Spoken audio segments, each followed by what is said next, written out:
I created BetaBloom as a community for indie founders to help each other by trying out each other's products and giving feedback.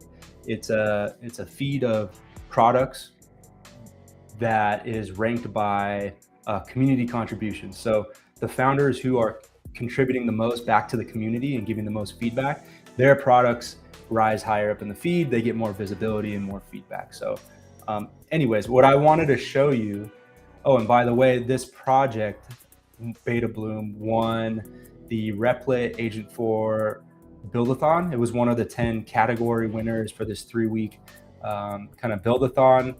It won the crowd favorite category, and I won a total of $3,000 in Replit credits, which was pretty cool.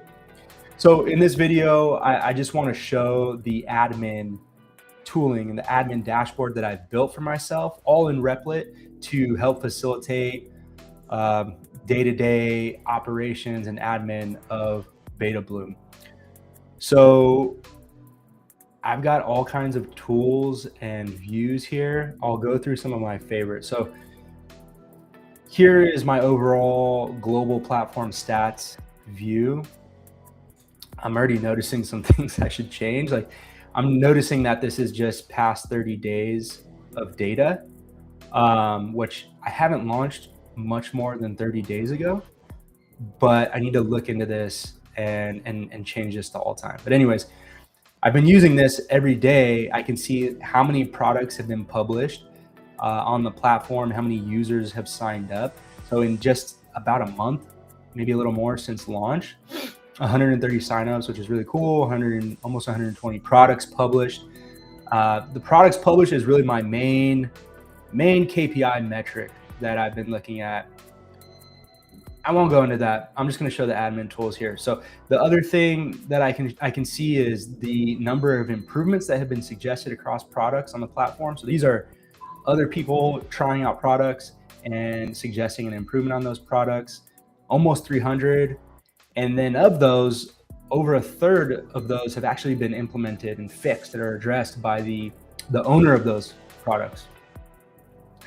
And yeah, I've got some user engagement stuff here. So I'll quickly touch on this. Like I said, my most important first KPI is like how many products are being published in BetaBloom.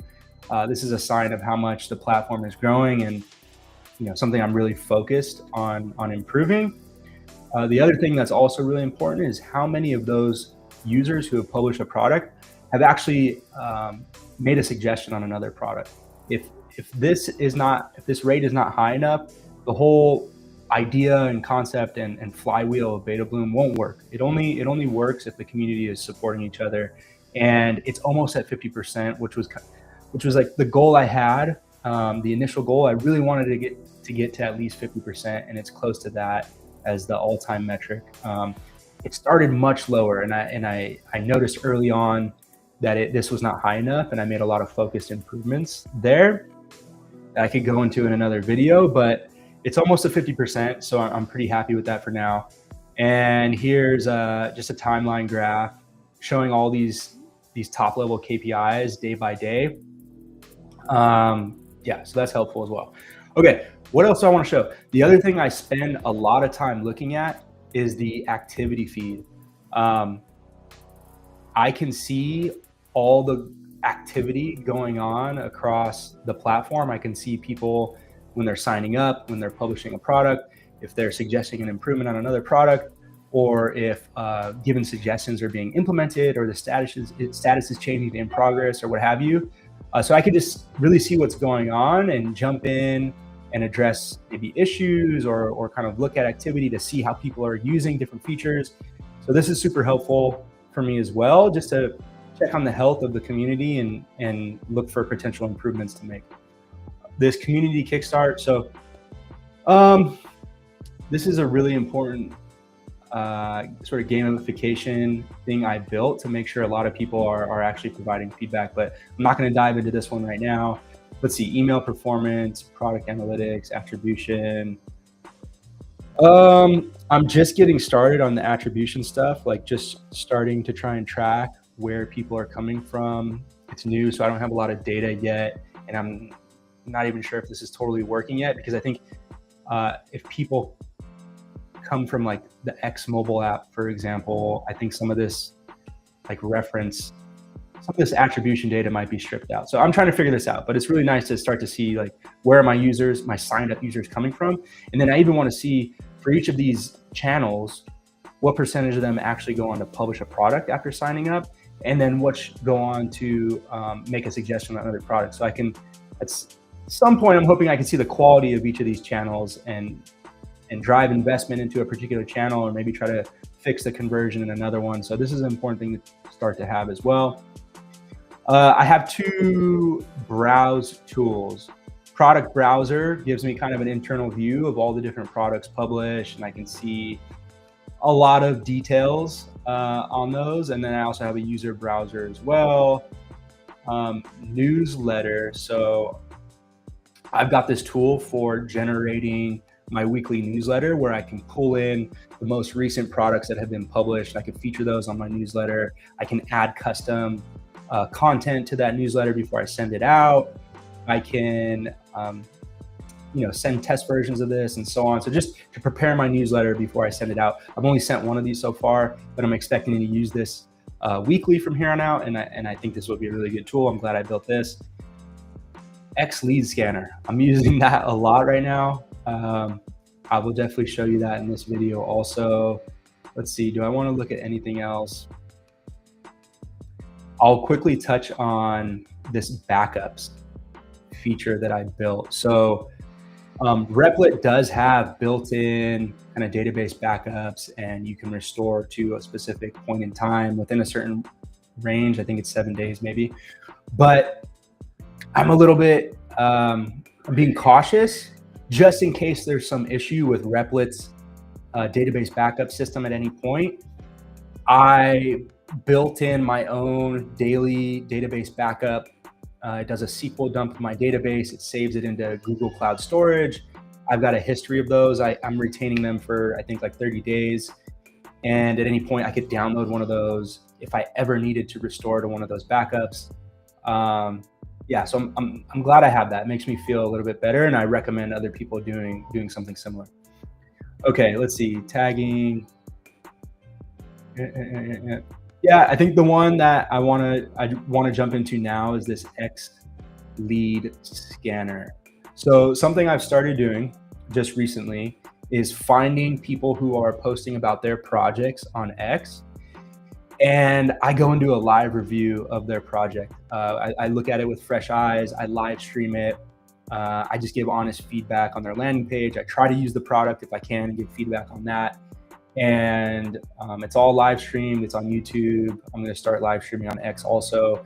I share the clip with the owner directly in their X post.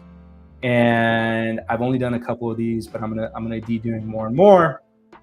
But anyways, this tool lets me find and organize all of these potential people posting about their products, so that when I sit down to do a video where I'm reviewing a bunch of these, it's just more streamlined for me. I have a nice list. I can keep track of which ones I've done already and replied to. I've got more planned for this, but that's kind of what it is so far. So I'll do even a quick demo of that. So the way it starts is with kind of a parent post on X. So I see a lot of people on X posting, asking people to drop a link to their product, and a bunch of people do. And I'm using that to kind of form these products to go and look at. So let me just search for one of these in a separate window. So I'm going into X. You can't see this right now. I'm going into X, and I'm just going to search for like drop your product. And I'm going to find a post where somebody is asking people to do this. All right. Right away, I found one. And I'm going to grab the URL from that post. Ah, man. Okay. And I'm just going to put it right here. I'm going to do fetch replies. And that was really fast. So you can see the sort of, this is the post that I grabbed You can see who it's from. This is what they were saying. Hey founders, if your product solves a real problem, drop it here, tell us what problem it solves. Great, I know that there's gonna be a bunch of replies here with people posting about their product. So you can see really quickly, it's extracting every single reply that has a product link. And I can go to the reply that it came from. I could see the handle, the X handle of the person that did the reply. I can see the URLs. So I can quickly like open these if I want to. But what I do is I go through this and I save the ones that look interesting to me. Like I'm gonna save this one. I'm gonna save this. BetaBloom. Oh, that's me. Looks like I replied on this one. Cool. I'm gonna save this one. This one. Yeah, like there's some issues here. Like I see YouTube links. Maybe people are posting their YouTube link. I don't know. Or maybe they're posting multiple links and like my tool is just looking for the first link. It's not super sophisticated.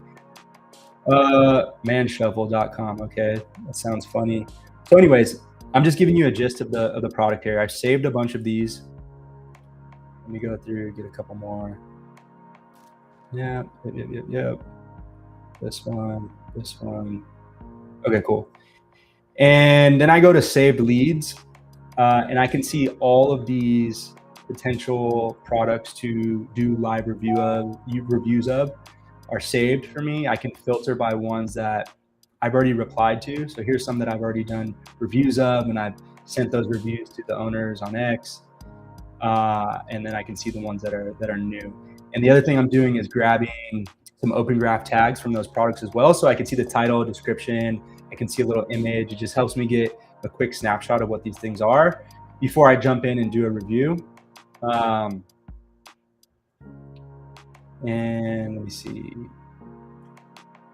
Great, so that's what I wanted to show you in the X lead scanner. This is how I'm sourcing products to go and try and do reviews of.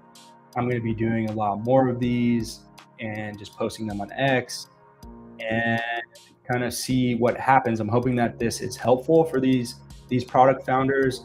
I'm hoping to build up relationships with them, build up my own community on BetaBloom, and this is kind of part of my strategy. Cool, so that's an overview of some of the admin tools I'm using for BetaBloom. All of this built in Replit, and I think there's some others here that I will dive into in another video. That's it for today. All right, guys.